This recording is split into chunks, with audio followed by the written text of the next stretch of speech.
শিলচৰত আৰম্ভ হৈছে 28 সংখ্যক চিত্ৰশিল্প মেলাৰ শিল্প চৰ্চাত নতুন প্ৰজন্মক উদ্বুদ্ধ কৰাৰ বাৰ্তা। যুৱক যুৱতীসকলক চিত্ৰশিল্পৰ প্ৰতি আগ্ৰহ বৃদ্ধিৰ লগতে শিল্প চৰ্চা আৰু অধিক আগুৱাই নিয়াৰ উদ্দেশ্যৰে শিলচৰত আৰম্ভ হৈছে 4 দিনীয়া চিত্ৰশিল্প মেলাৰ। চহৰৰ নৰসিংতলা পথাৰত বৰা আৰ্ট এণ্ড ক্ৰাফ্ট ছচাইটিৰ উদ্যোগত আয়োজিত হৈছে 28 সংখ্যক চিত্ৰশিল্প মেলা 2025।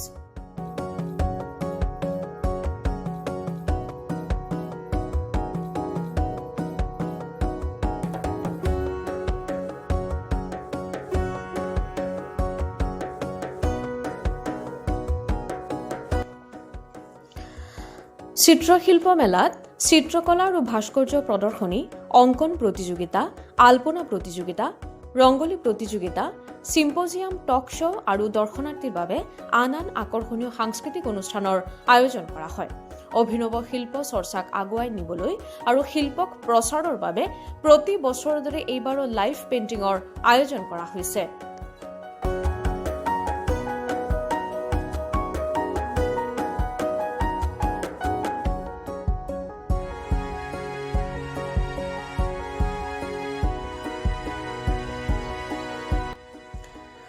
এই মেলাত মুঠ 17টা ষ্টল স্থাপন কৰা হৈছে, য'ত বৰাক উপত্যকাৰ বিভিন্ন শিল্পীয়ে সৃষ্টি কৰা শিল্পকৰ্ম প্ৰদৰ্শন কৰা হৈছে।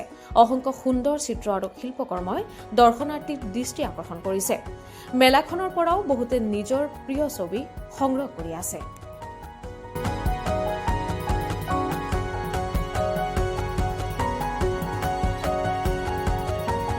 নমস্কার, বরাক আর্ট অ্যান্ড ক্রাফট সোসাইটির এটা 28তম চিত্রশিল্প মেলা। আমরা এখানে চিত্রশিল্পের পাশাপাশি বিভিন্ন কারুশিল্প এবং ভাস্কর্য আমরা প্রদর্শনীতে রেখেছি। বরাক আর্ট অ্যান্ড ক্রাফটসের এই অভিনব যে শিল্প নিয়ে যে চর্চা এবং শিল্পের প্রচার প্রসারের জন্য এই যে লাইভ পেইন্টিং, এখানে 17টা স্টল আছে। আমাদের উদ্দেশ্য এই বরাক উপত্যকায় শিল্প সংস্কৃতির যে চেতনা সেটাকে গড়ে তোলার এই আমাদের মেইন লক্ষ্য, এবং শিল্পীদের, নবীন শিল্পীদের, শিশু শিল্পীদের যে টেনে উঠানো এবং তাদেরকে প্ল্যাটফর্ম দেওয়া, এটাই আমাদের। আমরা তো দেখেন আরও 20 বছর আগের থেকে আমরা আর্ট গ্যালারির জন্য আন্দোলন করে যাচ্ছি, আমরা চেষ্টা করে যাচ্ছি। একটা তো এই বরাক উপত্যকায় শিলচরে একটা আর্ট গ্যালারি বা মিউজিয়াম একটা খুবই দরকার।